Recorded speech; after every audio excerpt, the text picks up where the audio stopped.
Time for a brand new season of Lacrosse 101 here on Global. And last year, of course, we told you all about the basics of lacrosse.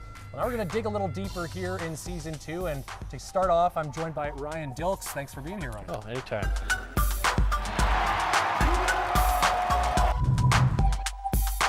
Ryan, we're going to talk a bit about championship celebrations. You're getting used to this. You've won a couple here with the Rush, and you've won some other titles as well in your lacrosse career. So I'm interested about the anatomy of a championship celebration. Folks here were obviously watching as you guys celebrated right here at SaskTel Center last June. What happens in those immediate moments as you pour off the bench when you win that title? Well, you think you get used to them. Like, well, one, like you're so grateful just to be in there, right? You're so happy that you can, but then in the moment, there's so much happening that it's hard to comprehend what's going on. I remember when Jeff Cornwell scored the goal, I was standing right around here. I remember the whole building went nuts, and I froze, and I didn't do anything. I was flat-faced. I didn't know what to do because it was just like so much emotion going through me that my body panicked, I guess. So once you realized, what had happened, what happens as you first are out there with your teammates and you're celebrating? What's going through your mind? One, make sure we have one. Don't celebrate too soon. Two, you always throw the goalie. Always got to throw the goalie. It's a great meeting spot. You want to try and throw your gloves and helmet as far as you can to experience the dramatic effect.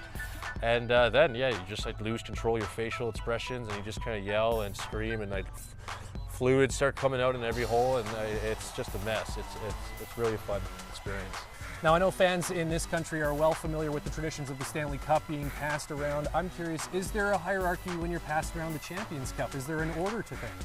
Well, I think our first time we won it, we gave it to Derek Keenan, right, because of what he was going through with his wife, and then last year we gave it to Court Beal, gave it to Curtis Knight first because he missed the season before with a knee injury. So I think it's kind of like there's always a little story behind everything. So it's kind of cool when you learn those.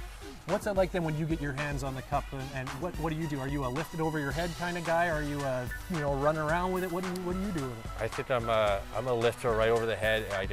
It's so cliche when I do. Does it feel lighter than air? You don't feel anything. It's true though. Like you're so every game, every practice has gone through your system, and you're just like, wow, I earned this, I deserve this, and it's just that power lift is what every athlete dreams of. And now you're chasing a third straight title. Is there anything you would do differently, if you get the chance to hoist it again here this year? I don't know. It's so tough to win. I'd be so grateful to win it again, and I'm just happy that we've won 2, and I can't even talk about winning 3 because we're so far from that. Well, I know the fans here in Saskatchewan are looking forward to watching you chase that third straight title and hopefully see how you do celebrate at the end of the season. Ryan, thanks for doing this. Hey, always a pleasure. That's another edition of Lacrosse 101.